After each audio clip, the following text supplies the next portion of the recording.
either 90 or 100 per bid, but they didn't tell anybody. That's the problem. Yeah, and that doesn't help, does it? No.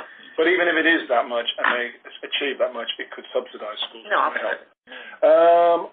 Couple of other things. I've talked about other schools that we have so far, the 9 schools we have so far, and the regions they come from.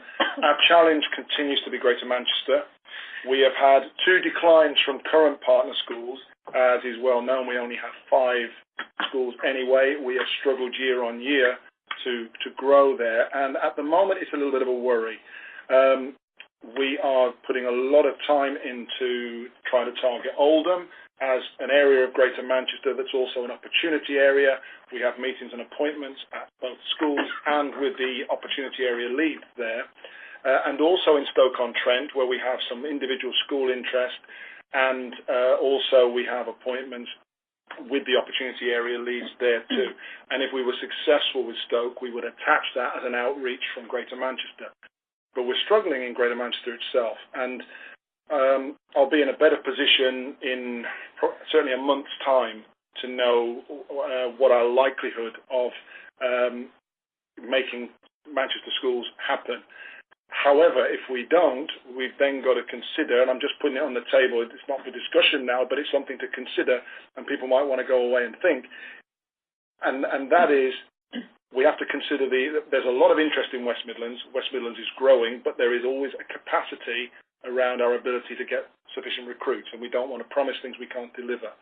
So securing, we have to be confident that we can get the volunteers to serve in the schools, but the demand is there.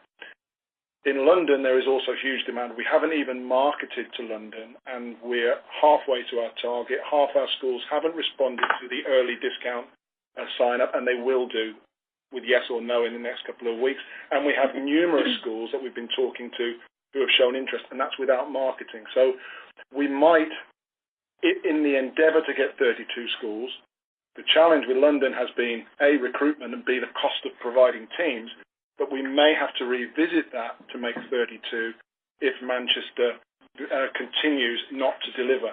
And I guess then there is a longer-term discussion to be had about Manchester. It's probably very late to make a drastic decision on that for FY19, but certainly for FY20, I think we've seriously got to consider it. That would be my personal view. I think we already agreed that, didn't we? Was it about 2 times ago we said that we would keep Manchester under review? So last point before I stop and take questions is, as we all know, a strong renewal rate is really important. This early sign-up discount expires on the 15th of April. We would expect all of our current partner schools to give us a response, positive or negative, by that time. So by mid-April, we will have a very clear idea about the challenge of hitting 32, because I think I would be hoping that we would have 18 to 20 schools, new and renewal, by mid-April. How many renewals of discounted rate are in at discounted rate? Anyone who's in now anyone who signs up before 15th April is accessible. Well, I meant more from the finance point of view. What are we assuming what percentage of the schools are we assuming get the discounted rate? Well, we aim for about 75%. Yeah. That's our aim. We need that renewal rate, and most of those would come in before they get the discount. And that eases the challenge of then making 32. It's still a challenge, but we would hope to have 18 to 20 schools.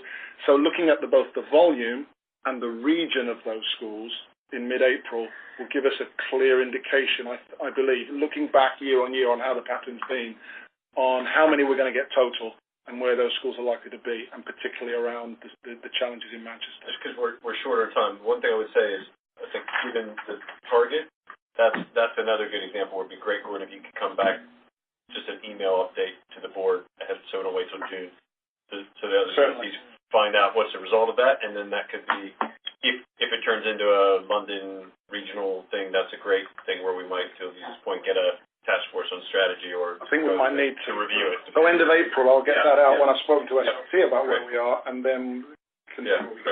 So that's me anyway. All questions now. One quick question. Where do we stand? Are we still running that house where we're putting people up? Are we still in the residential business we had? No, it's gone. It's gone. Okay. All right.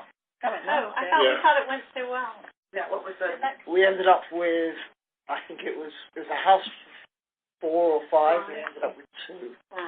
So it wasn't economic. And it wasn't helping with recruitment.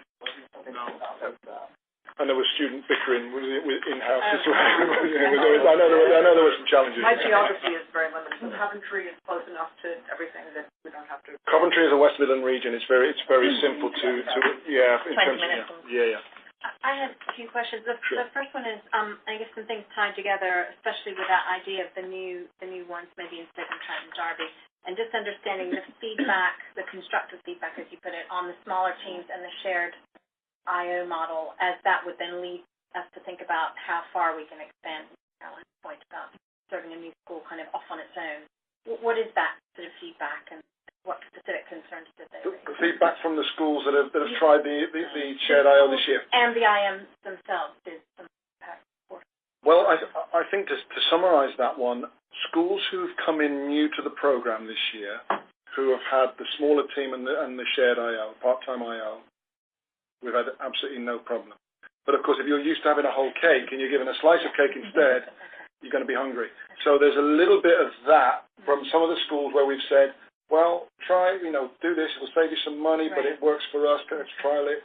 And they've said, yeah, but we're used to, of course you're used to it, but you've got to kind of adjust and give it a little bit back. That's why you're getting it at a more reasonable price.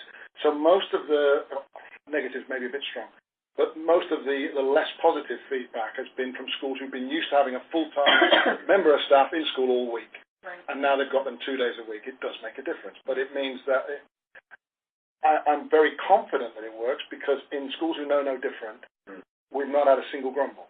And is it worth, or even practical, to think about flexing the model for the further away schools, or for the ones who've been used to it, to charge them more and offer them a full-time job? It's just not cost-effective for us. It's expensive for the schools, but it's not cost-effective for us. It's proven to be a very positive but very expensive model, the impact officer model. It's made a big difference to the delivery of the program. We've learned plenty from it. We believe that with these smaller teams, it's more affordable to school, be cost effective for us. How it works wholesale, we'll have to review during next year.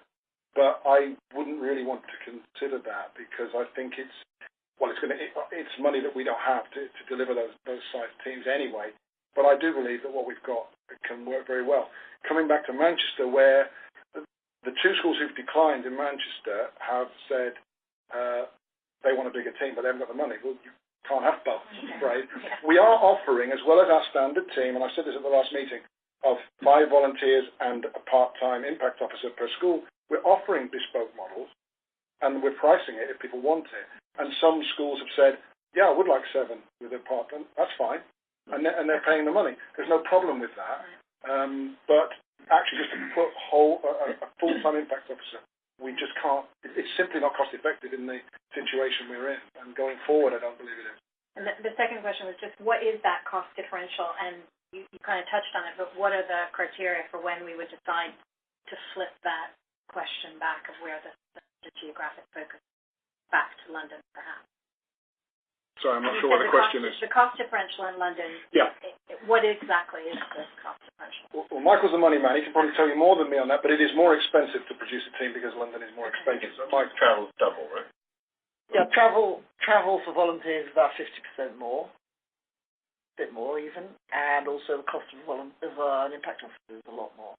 Okay. So actually, the marginal difference is really quite huge. I can provide some numbers, I guess. Well, if you decide that it's important to talk about it more generally. Yeah, let's see. So let's see how Manchester develops. Let's see how that's how we are mid-April, and then we can definitely update either way, and then we can decide whether. Yeah. I'll do that. Okay, Artie. Well, I'm not going to talk for too long because I think the numbers speak for themselves. Sure. Apart from, we're now at 25% of our target. We've got 40 confirmed VMs, and I think it is in London is the new one we've got. So it's 10 in London out of 50. We're working, trying to have an understanding about this attrition rate that's happened since January. and the team are investigating how we sort of look at what we do about and what are the reasons.